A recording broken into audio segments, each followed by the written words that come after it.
Hello, welcome to Story on the Spot. My name is Jim Heskett, and let's go around and introduce our people here. That is... Hi. No, not your turn yet. Sorry, I was excited. So let's just skip right down here to Nick since Hi. he's so eager. And then we can go back up here to DWIGHT as Mr. R.A. McGee. And then down here, won't make it to midnight. Hart is Craig Hart, and I won't make it to midnight either on this New Year's Eve. But let's play our little introduction here.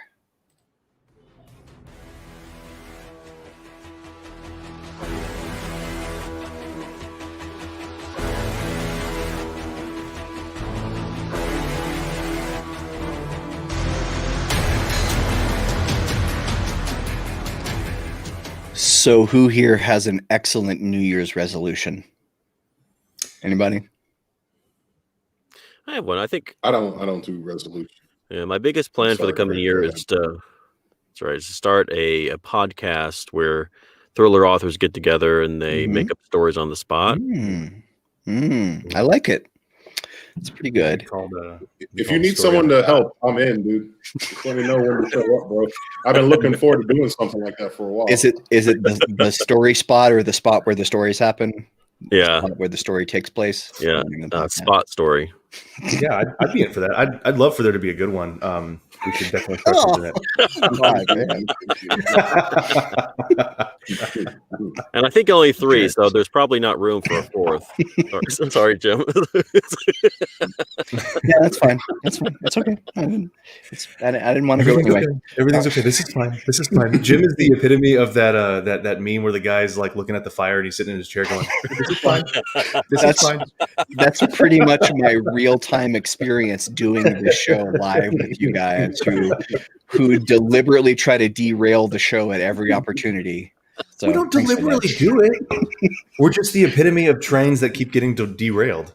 Okay, so welcome to Story on the Spot. And this is a live fiction improv show where I'm going to create I'm going to put prompts on the screen and these authors are going to pitch.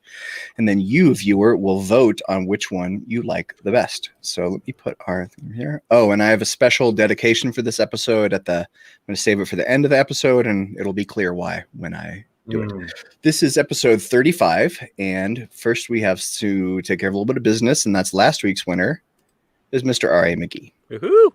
Yay! Even though Craig was the only person in the entire episode to use the bonus word, R.A. got quite a lot of votes. That's good, man. End of the year with a bang. End of the year with a bang, boys. Nice. So like I already said, you're going to watch each pitch, vote by comment, and then tune in to see the winner. And you don't have to be watching live to vote. You can vote anytime. All right, here we go. Okay, today's bonus word, rigmarole. And that is a noun, a lengthy or complicated procedure. Rigmarole. So if you use that bonus word, you get a point, and you also get, where is it? This guy. And I feel like I should clarify. I was thinking about this the other day. I don't know if it's been made clear that if you say the bonus word 10 times in a row, you don't get 10 points. The most bonus points you can get in a round is 1. Oh, you can get a bonus point once per round. Craig's like, this was not explained to me ahead of time. Yeah, I read all the fine print. It wasn't in there. Yeah, he's moving the goalposts. That's literally my strategy to win the game every time. Well, and that's why I've never won. We'll see. All right. Okay, here's our first story. This is called, wait a second. Jin Woo of Taiwan marveled at his good fortune in purchasing a PS5 the previous day and got it at an incredibly low price. The reason became clear when the seller revealed he had tried to pass the console off as an air purifier, but his wife wasn't fooled. My wife wants to sell it, the middle-aged gamer told Wu. It turns out that women can tell the difference between a PS5 and an air filter. So, and he's now divorced. I don't know, but he's got probably, like $1,000 in his pocket from selling the PS5. Who would like to be the first to tackle this story?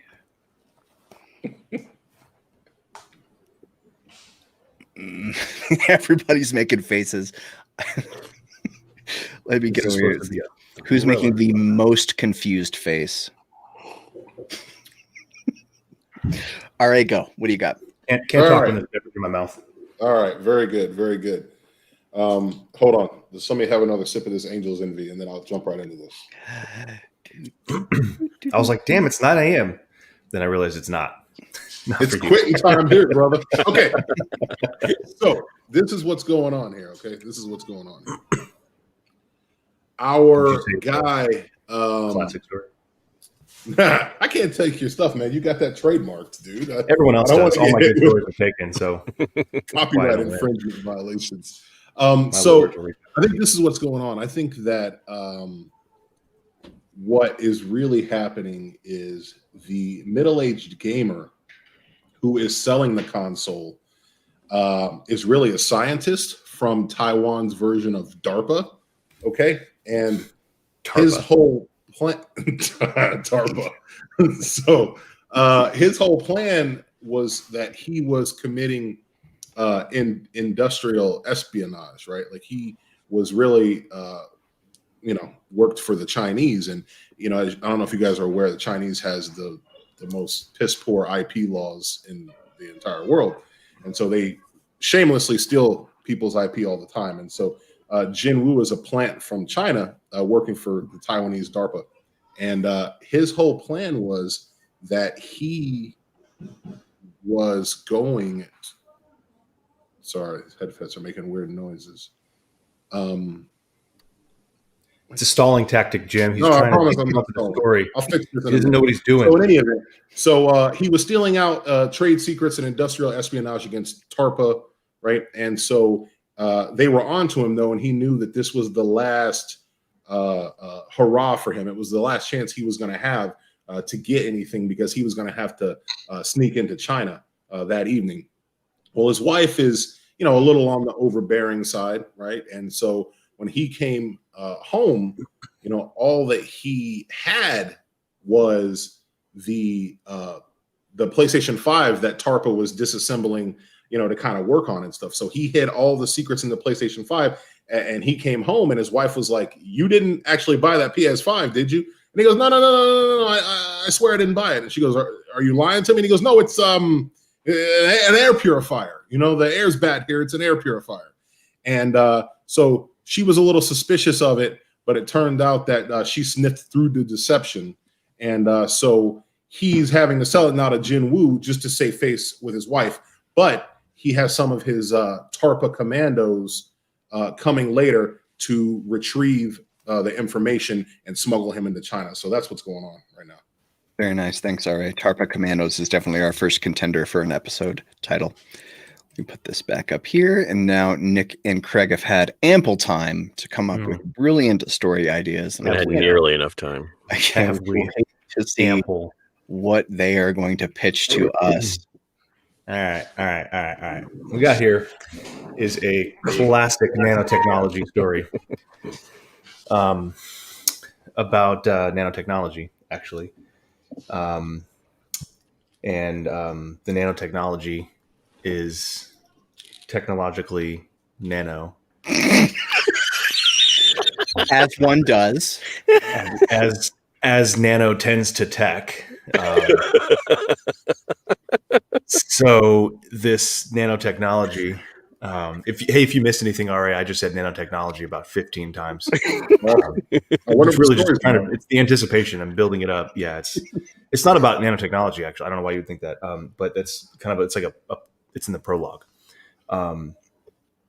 No, so the PS5 actually is an air purifier in a sense. The seller actually works for the infamous air purifier Nano Corporation. That one, and they are trying to God, I don't know. They're trying to put nanobots in people, and then the PS5 has I don't even know what that is. Is it a game, a PlayStation? They're trying to suck nanobots and put them in people, and it's great. It's a thriller. It's got a good ending. So that's my story about nanotechnology. All right, Nick Thacker, ladies and gentlemen. Sorry, I didn't go through the rigmarole of coming up with a great story. I didn't think that was a requirement, but I'm going to go for the points in this one, the freebies. All right. We're playing horse, and Nick just did a layup. You know All what right. I mean? It was a Make that, left-handed layup. bitches. I mean, it's a left-handed, so tricky. Craig, you can only go up from here. So what Right. have you got? Look, it. Nope, it's not gonna work. Nope, Okay, not gonna fine. work. All right. Okay, so there's this eccentric billionaire, and he's done all of he can do, made all the money he can make, and he's at the top, so he's just bored. He's like, where do I go from here? Everybody thinks it'd be great to have all the money in the world, but after a while, you just run out of stuff to do, and you want to end it all. And that's what he wants. What he wants to do, but he wants to go out with one last big bang. So he takes out an ad in this Gamers magazine, and he says, "I want the first person who was able to kill me will get my fortune." And so there's this couple is living in a trailer park, and they're like, you know what? This is our ticket to the big time. However, they live in a state where gun laws are very strict, and you can't just run around and practice, and they don't have a lot of experience. So they are practicing on the PS5, their gaming system, and the PS4, whatever was before. But the new game comes out that's specifically for the PS5, and one of the things is promising that it's very real, true to life. It's got virtual reality and all this good stuff, so you can really get into the game, and it's practically the real thing is how they sell it. So like, you know what? The husband says, I am going to get the PS5, keep it in the basement all to myself, and that will give me an edge. He's thinking what he's going to do is actually get the money, leave his wife, and go on his merry way. Well, the wife gets wind of this, and she starts pulling the wife card and says, you know what? That's not going to work. We're going to have to end this on go with equal footing, or it's just not fair. So she makes him get rid of it.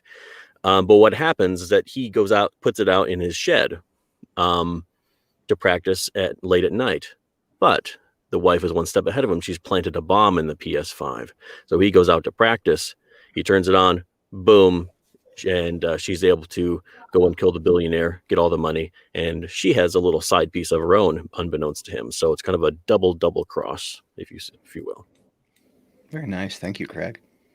All right, let's everybody vote for your favorite of those three pitches, and we'll move on to round two, which is another puff pass. Someone starts with a pitch. You can take the story wherever you want, and then you'll say you pass to, and then someone else, and then you get to pick who continues. There's no timer. Story just ends when it feels right. So here's the pitch. An ex-cop is the only one who can stop a citywide panic from breaking out, but he's running out of time because getting things through the bureaucracy of the police department is a huge rigmarole. So what he does, he calls up his friend Jim and he says, Jim, I need you to take this paperwork down to the commish and have him sign off on it because something major is going to happen. And Jim says, I don't know, but there's this guy Nick I need to talk to. Pass. Nick, that's you. To me? Yep. Oh, I thought Nick was part of the story. He is. Go ahead. Oh. Well, in that case, Nick would probably question why the hell this cop is the only person who can stop some panic. And he would probably sit there behind his desk like this going, I don't understand what the problem is. This panic is based on nothing. You're running around like an idiot trying to fix something that we don't even know exists. And he's frustrated because he's yelling at Nick going, look, I was out there. I'm the only one who can stop this. I need to get this through. And Nick's just sitting there going, I don't think that's not, and he's just basically delaying. And the reason he's delaying is because, what do I say? Puff? Do I say pass? You pick somebody in particular to say RA or Craig. RA. Okay. So he's delaying because our hero cop that's trying to stop the major incident from happening, he just knows it's going to happen at the police station. He has no idea what it is, okay? But Nick is delaying because he has something up his sleeve and he knows. So when the captain comes out, Nick, our hero, are sitting right there. In through the front door walks a chubby stripper, right, for the captain's birthday, and she drops trowel and begins to give everyone lap dances. And Nick said, well, I know you tried to stop it, but this is what we paid her for, so you're just going to have to sit here and let it happen. I'm going to stop. Yeah, I'm not going to make Craig pick up the ball from that disaster that I just put together. I respect him too much. You didn't have the best raw materials, all right? You were turd polishing there toward the end. That's fair. I'm gonna mute you, Nick, because I'm. So did you guys successfully just break Puff Pass? No, I think that was exactly what you anticipated it was going to be. Yeah, we did it. We went him and me, and we all got it out of the way. All right. Okay. Chubby strippers, man, in the police station. Kicked that can down the road. So, does anybody have any breaking news or anything they want to announce? Oh, anything to promote? No, I don't. No, anybody? No. Not today. Okay. Well, we want to thank you for watching. That is our breaking news. We really appreciate you watching. My upcoming podcast. I should want to reiterate that in case somebody tuned in late. Breaking news, we broke Puff Piece. Yeah, don't worry about that. Yeah, that's our news. The guy successfully broke a round. Okay, let's move on. Let me put that down. All right, round 3. We're really cooking on this one. Okay. This is Let Your Light Shine. A Washington State Patrol officer pulled over a motorist on I-90 after noticing the vehicle's super dim headlights, patrol spokesman Rick Sullivan said. Closer inspection revealed the unnamed driver had duct-taped flashlights to the front of his vehicle to replace the headlights, which had been damaged in a crash. Flashlights as headlights are illegal in Washington State. What? Why? I know. They got laws for everything. So who would like to be the first to pitch us a story based on Let Your Light Shine?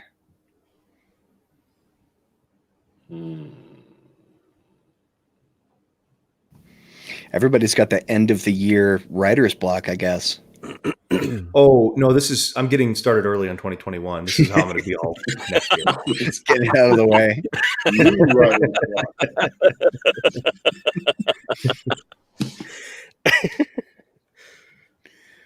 There you go.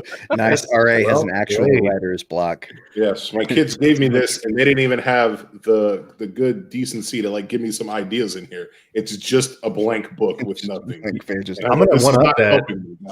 I'm going to go get one of my blocks of wood from the garage and just write writer's block on it and stick it up on my desk. I think I'm going to do that. That could be like a kitschy little. The next pet rock thing. I could sell it to millions. Nice. So who wants to pitch us a story? The story. Right. Yes. The reason we're here. Who would like to go with? I'm going to call on somebody. I'm going to give you 3 more seconds, then I'm going to call on somebody. All right, I'll go. Okay, Craig, what do you got? Call on people. It doesn't mean I'm going to have a story. Right. You can call on me, but I'm still going to be just as dumb as I was before you called on me. All right, so this new story is completely made up. There are a lot of inaccurate facts in it. So what actually happened was there were no flashlights, anything like that. It was just the reason his lights were dim is because there was power being diverted from that little accessory, luxury, if you will, and sent to his little radio antenna that he had fashioned, which was communicating with his group of undercover militia types off in the mountains. And he was on his way. He was making a call trying to give them a heads up about a bus that was coming up. The feds were coming over to bust up their camp and take them all to jail. So he's driving down the highway and he's making his call, and his lights dim every time he does it because so much power is being used. The trooper pulls him over. Turns out the trooper is actually, he's got a ride along that day, and it's a journalist from a local newspaper. But what they don't know is that the trooper is actually their man inside the force. He's the one that called in to give that guy a heads up that the bus is coming. And so what the trooper has to do is feed the journalist a story about what's going on, because he gets out of the car, finds out what's happening, sends the guy on his way, goes back, tells the journalist, it's just some idiot who tied flashlights to his car, because who's going to believe that? Right. But that's the only thing he come up with at the moment. But he has to come up with something to cover up the fact that not only is the guy calling to the militia group giving the heads up, but this police officer is the man inside all along. Dun, dun, dun. Sort of. Thanks, Craig. All right. RA, Nick, who? I'll go. I'm happy to go. All right. All right.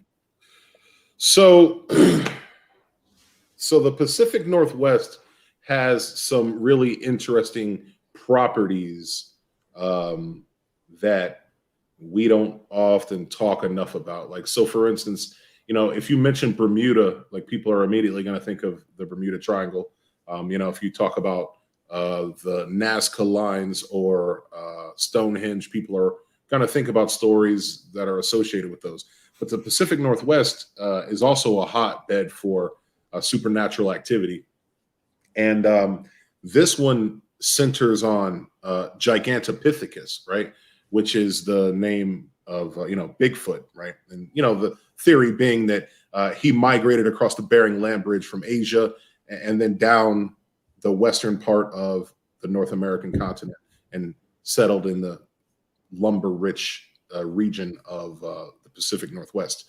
And so our hero in the car is what's colloquially known as a squatcher, right? So he's out there squatching, and he's looking for Bigfoot, Gigantopithecus. Well, the reason why we haven't seen Bigfoot isn't that he's the hide and go see champ of forever. It's because he actually lives in another dimension, right? And so the times when we see glimpses of Bigfoot or things like that, we are actually peering through the veil between two similar dimensions, ours and the one that Bigfoot inhabits. And so our squatcher is using very specifically calibrated sets of lights. They're not just regular flashlights. They're tuned into a very specific wattage and candela. And he is driving the precise speed that he needs to try to pierce the veil and get into Bigfoot's dimension. And unfortunately, the trooper stopping him from what he's really trying to do. So that's what we have here. We have a very savvy squatcher who's trying to find Gigantopithecus. So savvy squatcher. Gotcha. So that's everybody, right? No, no, no, it's not. No. Nick, you got ratted out. Your boys rolled over on you. So this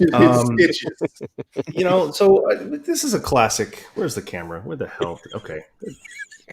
Classic case of nanotech. No, I already did that one. Classic case of kind of what Ari was talking about a little bit. Is this kind of close, but like usual, he was a little off. It's a kind of a multiple dimension thing. We've got a hero here who has figured out a way, inadvertently actually, to move into different dimensions at will. And he's built basically a Back to the Future kind of thing with a flux capacitor and all that. What he was actually trying to do is go through the rigmarole of attempting faster than light speed. And, like good old Einstein himself, his theory was that if he can figure out how to get the relativity problem solved, then he can figure out interdimensional travel as well.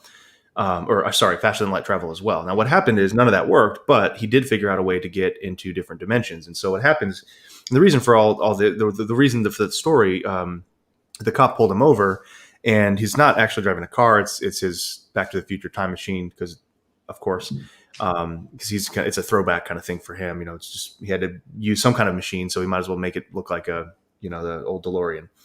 And instead of headlights, he's put in flashlights, because flashlights are an easier way to kind of test his theory of relativity there. Obviously, right? I mean, I don't have to explain all that. And so, good, because I don't know how. And what happens is, instead of going faster than light, he doesn't realize it, but he's bouncing around different dimensions, basically parallel universes, essentially. And so he lands in this one, which he doesn't even know he's in a different one, but he started in, and he ends up in our universe, just driving down the road. He was just in his garage doing all this stuff. He wasn't actually driving, but the cop found him on the side of the road. Pulled him over, or he was already pulled over, and it's basically like, what's going on? The guy, the rest of the story that they didn't report in the news, not surprisingly, they got it wrong. Basically said, he's like, I don't know where I am. I'm not supposed to be here. I was just in my garage a second ago, and I was trying to do faster than light travel and all. And the cops basically think he's drugged out, he's whatever, and goes to jail. and never gets to finish his project. And that's the end of the book. It's really sad. It's kind of a depressing way to go. Woof. Yeah, that's rough. I wouldn't want to read I that. feel like almost, it's like it almost has a climax, but then it just kind of tapers. The writer just really just kind of tapered off, I feel like there has to be some version of him from another dimension that shows up to save him. Like that. Yes, it's actually Bigfoot. It's actually Gigantopithecus. Bigfoot with a goatee. Once you open that time travel door, man, somebody's got to come and save our guy. Come on, Lisa. Why don't we even try, Lisa? I'm invested, man. Because of the delay, I know that she didn't even let me finish before she voted for our. Didn't even know how I was going to end that story, Lisa. You just voted for RA, like a plant. Wow. Ridiculous. Nick, why don't you keep on criticizing Lisa Badger, and we'll see if that helps bring her around toward voting for you. Yeah, we'll see if that'll put her over the edge. All right, so that is about our time. I wanted to give a special shout out to Kemba Dog Heskett, who passed away earlier this week. It's been a little rough, but we don't need to look at that picture anymore. So we want you to, thanks for watching, vote by comment, and tune in to see who won next week. Last week was RA's week. Next week, who knows? It could be RA. It could be Craig. It could be Nick. Probably won't be Nick. Probably won't be Nick. It could be Nick. Probably won't be. So, in between, make sure you visit storyonthespot.live to check out all the stuff we have there. Anybody have any? See, Lisa Badger said, yes, I did. So she's saying she did listen to the end, and I challenge that. Still wasn't convinced? I call shenanigans. She might have some words for you after the show. Anybody have any parting words of wisdom for us? What a rigmarole. I know. Yeah, I'll see you guys next year. Yeah. All right. I was trying to go the whole day without hearing somebody say that to me, and you know what? Nope. Wasn't gonna make it past me, bro. It's like all right, everyone. Wham of New Year's. Bye. Thanks for watching. We'll see you next time. See ya. Later, bro.